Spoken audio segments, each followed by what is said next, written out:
Hello everyone, इस video में हम लोग रेस्पिरेटरी सिस्टम से कुछ मल्टीपल चॉइस क्वेश्चंस को सॉल्व करेंगे। ये जो क्वेश्चंस हैं मैं करा रही हूँ वीर बहादुर सिंह पूर्वांचल विश्वविद्यालय में बीएससी के जो सब्जेक्ट हैं जूलॉजी, बॉटनी और केमिस्ट्री। तो जूलॉजी का जो सिलेबस है उसके लिए मैं करा रही हूँ। जूलॉजी का जो सिलेबस है बीएससी फर्स्ट ईयर का सेकेंड सेमेस्टर, ठीक है। बीएससी के लिए बीजेडसी बीएससी के लिए सेकेंड सेमेस्टर का जो सिलेबस है उसमें डाइजेशन और रेस्पिरेटरी सिस्टम है, डाइजेस्टिव सिस्टम और रेस्पिरेटरी सिस्टम है। तो डाइजेस्टिव सिस्टम से भी मैंने मल्टीपल चॉइस क्वेश्चंस को सॉल्व कराया है और यह जो है रेस्पिरेटरी सिस्टम से है। तो आपको पता है कि इंटर एग्ज़ाम में 30 क्वेश्चन आने वाले हैं, 30 क्वेश्चंस आएंगे ठीक है। 30 क्वेश्चंस आएंगे आपके और उसमें से एक क्वेश्चन 1.5 मार्क का रहेगा। एक क्वेश्चन जो होगा 1.5 मार्क का होगा, तो टोटल आपके 45 मार्क के जो क्वेश्चंस हैं मल्टीपल चॉइस क्वेश्चन आने वाले हैं जो नए सिलेबस के अनुसार है। तो चलिए क्वेश्चंस को हम लोग सॉल्व करते हैं समझते हुए। तो रेस्पिरेटरी सिस्टम को का ये जो पहला क्वेश्चन है वो है, in which part of the respiratory system in which part of the respiratory system gaseous exchange takes place। Respiratory system के किस पार्ट में गैसियस एक्सचेंज जो होता है वो होता है। तो यहाँ पे हम देखेंगे एल्वियोलाई में या फेरिंग्स में या लैरिंग्स में या ट्रैकिया में। तो देखिए यहाँ पे जो रेस्पिरेटरी सिस्टम का जो एल्वियोलाई होता है वहाँ पे गैसियस एक्सचेंज जो है क्या होता है। यहाँ पे आपको 4 ऑप्शन दिए रहेंगे। तो यहाँ पे जो ऑप्शन है एल्वियोलाई है, फेरिंग्स है, लैरिंग्स है और ट्रैकिया है। तो आपको पता है कि जो गैसेस एक्सचेंज होता है लंग में अंदर जाके वहाँ पे एल्वियोलाई छोटी छोटी सैक लाइक स्ट्रक्चर होते हैं, वहाँ पे होगा, ठीक है। तो वहाँ पे गैसेस एक्सचेंज होगा। तो चलिए हम इसको जो है आपको दिखा देते हैं कि कैसे वहाँ पे गैसेस एक्सचेंज यहाँ पे होता है। इसको हम लोग थोड़ा सा समझ लेते हैं। इस तरह से जो है ये एल्वियोलाई होती है हमारी, ठीक है। ये हमारी क्या होगी, एल्वियोलर कैविटी हो गई यहाँ पे।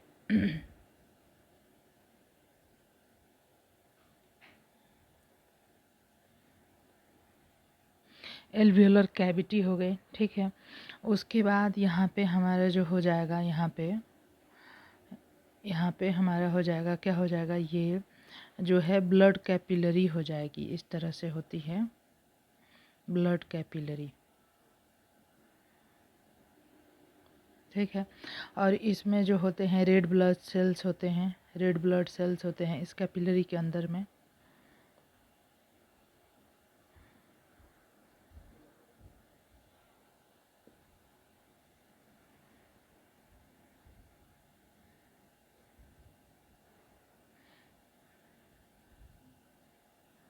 ये हमारे हो गए रेड ब्लड सेल्स हो गए, ठीक है। ये ब्लड कैपिलरी है, इसमें रेड ब्लड सेल्स हैं, ठीक है। एल्वियोलर वाल है जो कि 1 सेल थिक होती है और यहाँ पे बेसमेंट सब्सटेंस भी होता है। बेसमेंट सब्सटेंस थोड़ा सा कुछ होता है, तो इसको हम यहाँ पे बना देंगे। जो बेसमेंट सब्सटेंस होता है वो यहाँ पे रहेगा आपका।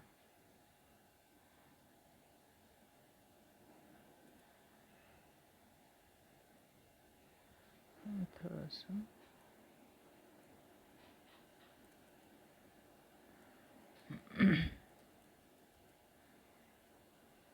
ये बीच में बेसमेंट सब्सटेंस रहता है, ठीक है। और यहाँ पे हमारी ब्लड, ये जो है हमारी ब्लड कैपिलरी हो गई, ये ब्लड कैपिलरी हो गई।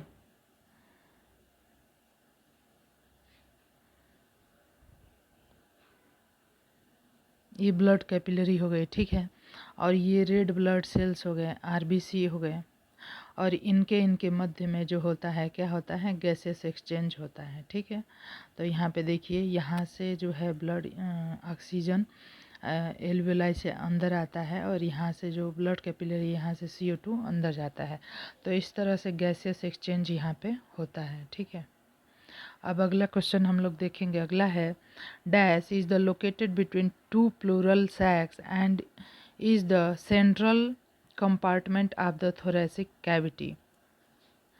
जो 2 प्लूरल सैक्स होते हैं थोरेसिक कैविटी में 2 लंग्स होते हैं, उसके बीच में एक स्ट्रक्चर होता है, उसे हम क्या कहते हैं?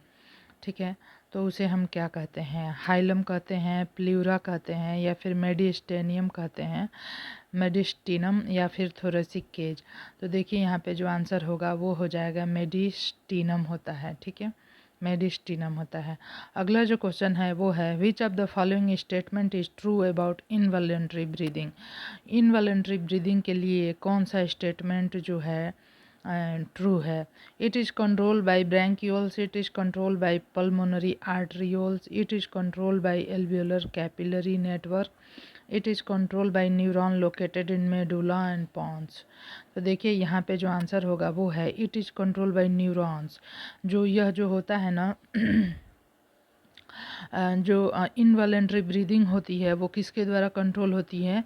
न्यूरॉन्स के द्वारा, जो कि लोकेटेड होते हैं हमारे ब्रेन में जो मेडुला और पॉन्स होता है वहाँ पे लोकेटेड होते हैं। ठीक है, अगला क्वेश्चन है हमारा which of the following are part of the human respiratory system.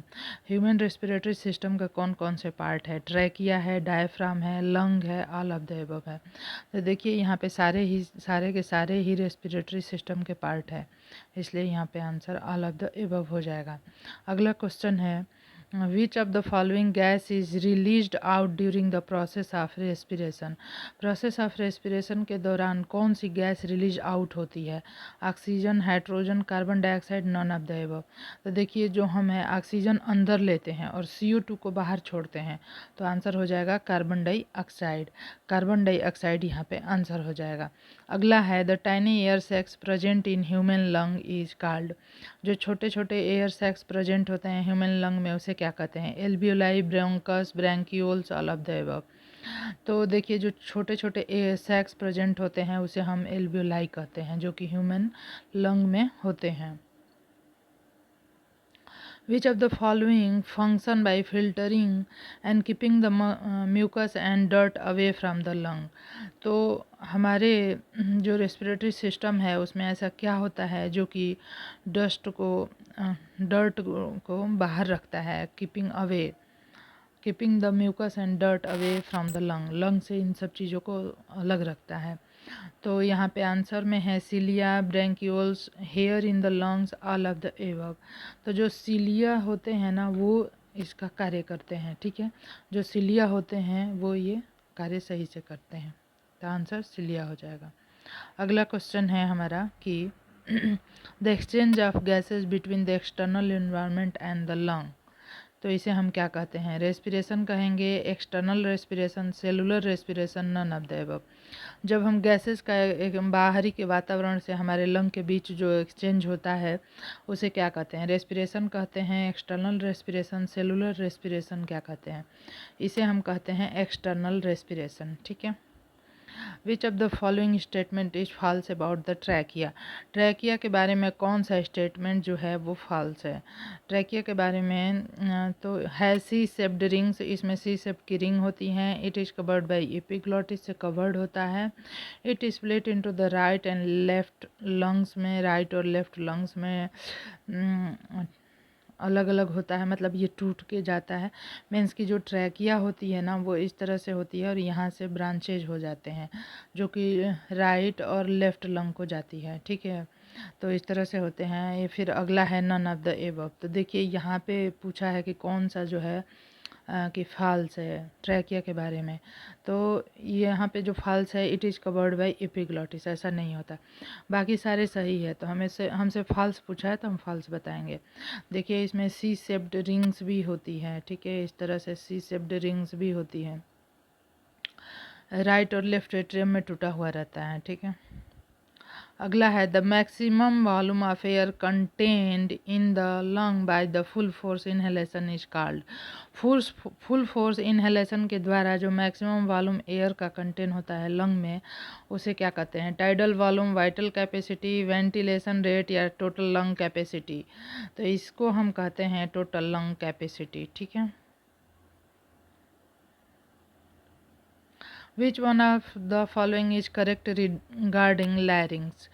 Larynx के regarding कौन सा correct है?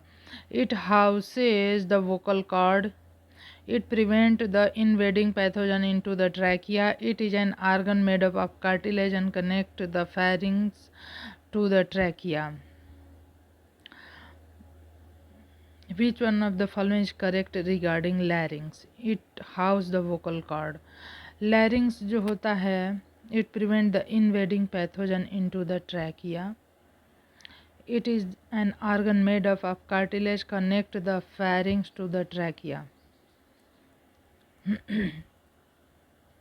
तो यहाँ पे मेरे हिसाब से तो आंसर या ऑल ऑफ द एबव होगा क्योंकि सारी की सारी स्टेटमेंट सही हैं. Which of the following is the function of the trachea. यहाँ पे ट्रैकिया का फंक्शन पूछा है. Gases exchange, filtration of air, we breathe, exchange, exhale the air from the body, all of the above. तो देखिए trachea का काम क्या होता है. गैस का एक्सचेंज तो यहाँ होता नहीं है. Filter the air we breathe, exhale the air from the body. Exhale जब करते हैं बॉडी से तो गैस इसके थ्रू तो जाती है, हाँ, क्या के थ्रू. फिल्टर द एयर, इसमें कुछ सेल्स होती हैं जिनमें सिलिया होता है जो कि एयर को फिल्टर करता है. गैसेस एक्सचेंज यहाँ पे थोड़ा बहुत हो सकता है. तो यहाँ भी आंसर जो होगा हमारा ऑल ऑफ द एबव हो जाएगा. ठीक है. अगला है which of the statement is true about internal respiration. Production of ATP, exchange of gases between blood stream and tissue cells, exchange of gases between alveoli and blood stream, breathing between the atmosphere and alveoli. तो internal respiration में क्या आएगा? Production of ATP आएगा, exchange of gases between blood stream and tissue cells. तो देखिए internal में ये होता है ना कि जब ब्लड स्ट्रीम से ऑक्सीजन जो है क्या होती है टिश्यू सेल्स में जाती है और टिश्यू सेल्स से CO2 जो है ब्लड स्ट्रीम में आती है. फिर वो एल्वियोलाई में आके हमारे लंग के एल्वियोलाई में आके ब्लड कैपिलरीज के थ्रू हमारे लंग को जाती है CO2 और वहाँ से हम बाहर छोड़ते हैं. ठीक है. तो ये वाला यहाँ पे सेकेंड ऑप्शन हो जाएगा. Which of the following organ function as an air conditioner? Larynx, pharynx, nasal chamber, all of the above. तो कौन सा एयर कंडीशनर की तरह कार्य करता है? तो यहाँ पे सारे हो जाए, नहीं सॉरी, यहाँ पे जो है हमारा नेजल चैम्बर जो होता है ये एयर कंडीशनर की तरह कार्य करता है. ठीक है. हमारा जो नेजल चैम्बर होता है वो एयर कंडीशनर की तरह कार्य करता है. अगला जो क्वेश्चन है the normal breathing process is controlled by. जो नॉर्मल ब्रीदिंग प्रोसेस होता है किसके द्वारा कंट्रोल होता है? लंग्स के द्वारा, ventral respiratory group, dorsal respiratory group, both B and C. तो देखिए जो हमारा नॉर्मल ब्रीदिंग होता है कंट्रोल होता है वेंट्रल रेस्पिरेटरी ग्रुप के द्वारा भी और डॉर्सल रेस्पिरेटरी ग्रुप के द्वारा भी. ठीक है. अगला है इन एफ्स the exchange of gases occur within the lungs, air sac and lung, none of the above. देखिए यहाँ आंसर हो जाएगा लंग्स में होता है. ठीक है. Which of the following statement is true about the entry of air into the lung. Entry जो होती है एयर की लंग में उसको लेके कौन सा स्टेटमेंट सही है? Air enter the body and travel to the lung through the mouth and the nose. Air enter the body and travel to the lung through the oesophagus and gullet. The air enter the body and travel to the lung through the windpipe and pores. Air enter the body and travel to the lung through the nose and nervous system. Air enter the body and travel to the lung through the mouth and nose. अब देखिए which of the following is true about entry of air into the lung. तो जो हमारा air है वो knows के through enter करता है. ठीक है. माउथ और नोज के थ्रू इंटर करता है. ठीक है. Enter the body and travel to the lung. ठीक है. तो हमारे यहाँ पे कौन सा सही हो जाएगा? यहाँ पे हमारे जो एयर की एंट्री होती है माउथ से होती है और नोज से होती है और इंटर करके हमारे लंग तक ये ट्रेवल करता है. ठीक है. तो इसलिए यहाँ पे हमारा जो है सही हो जाएगा ये पहला वाला. The windpipe is also called the larynx, lungs, trachea, esophagus. Wind pipe को हम और क्या कहते हैं? विंड पाइप को ट्रैकिया कहते हैं. जो ट्रैकिया होती है ना इस तरह से आगे चल के लेफ़्ट और राइट में डिवाइड हो जाती है। अगला है क्वेश्चन हमारा, in earthworm the process of respiration is through skin, head, lung, pores on its interior end. तो किसके थ्रू होता है? तो स्किन के थ्रू होता है, यहाँ पे जो होता है स्किन के थ्रू। तो आपको ये वीडियो कैसा लगा ज़रूर से बताएं। चैनल को सब्सक्राइब करें, लाइक करें और शेयर करें। धन्यवाद। अगले वीडियो में मैं जो है बाकी के जो सिलेबस है उसके भी क्वेश्चन सॉल्व कराऊंगी।